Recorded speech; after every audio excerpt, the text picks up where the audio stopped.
There's been no emergency press conference, no panic button smashed behind closed doors, and absolutely no executive stepping up to a microphone to say the unthinkable out loud. And yet, somehow, Auston Matthews' name has drifted into a place franchises don't stumble into by accident, legitimate trade discussion territory. And before anyone starts blaming a cold streak or pulling out a calculator, stop right there. This has nothing to do with a temporary dip on the score sheet.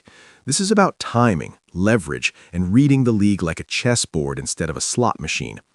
Here at Innings Media, the goal isn't to chase rumors like they're breaking news alerts. We look at patterns, we look at context, and context matters more than any stat line ever will. Toronto doesn't reshuffle its coaching staff just to calm fans or manufacture noise. The exit of Marc Savard and the entrance of Steve Sullivan weren't cosmetic changes or a mid-season tantrum. Those are the kinds of moves organizations make when they realize the issue isn't one loose screw, but the frame itself. Teams that get close to the summit learn a harsh lesson. When you hit the ceiling, tiny adjustments don't punch through it. You don't fix a structural problem with fresh paint. At that stage, you test boundaries, you test systems, you test philosophies, and eventually, whether people like it or not, you test people. That's the environment where Matthews' name starts circulating, not as an emergency button, not as a leaked plan, but as the ultimate contingency, the nuclear option you don't announce, but you absolutely keep on the table. Nick Kyprios didn't dance around it. If this team doesn't take a clear step forward by season's end, the conversation shifts in the summer. That timing is everything. Not during chaos, not when emotions are high, but when management has full control, maximum leverage, and time on its side. Matthews is 28, signed for 2 more years at $13.25 million annually and protected by a full no-movement clause. That clause isn't trivia. It defines the entire scenario, because if that door ever cracks open, it happens with alignment, not force. Player and team interests have to meet at the same intersection. Now zoom out to the league itself. NHL markets don't operate in isolation. One move creates waves everywhere else. A gap in Los Angeles doesn't magically fix itself. A center aging out changes the math overnight. This is how chains form. The Kings moved on from Philip Deneau, and with that, they lost the spine that stabilized their lineup. Anze Kopitar isn't getting younger, and when a franchise sees its core axis fading, it doesn't look for duct tape, it looks for a new engine.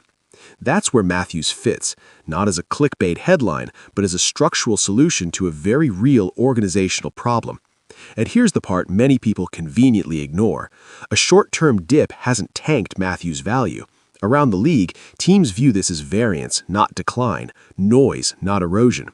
Elite talent doesn't evaporate over a handful of months. Executives know that, even if social media forgets it every other week. Remember when I said this wasn't about raw numbers? This is where that gets proven. If Toronto ever sits down at that table, it won't be for a sentimental package or a change the vibes deal. They'd be targeting a young NHL center who can anchor both the present and the future without forcing a full teardown.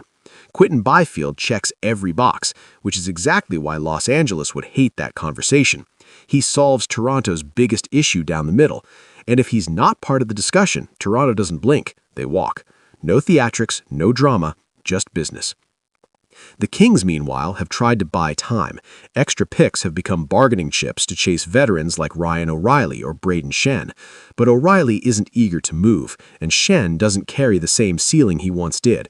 Those are options, sure, but they don't replace the structural void at center. That's where the risk tilts unevenly. For Toronto, Matthews only moves if the return fundamentally reshapes the franchise. This isn't about losing a star, it's about redefining the blueprint. For Los Angeles, Matthews offers a ceiling no available veteran can touch. Expensive, risky, but transformative. Of course, the counterargument exists. Durability matters. Availability matters. A move this massive carries political, financial, and on-ice consequences. If the fit stumbles, the noise would be deafening. But that's not the point.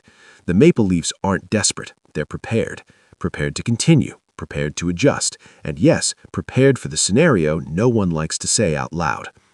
Good teams react. Elite organizations keep doors unlocked, even the ones they hope they never have to open.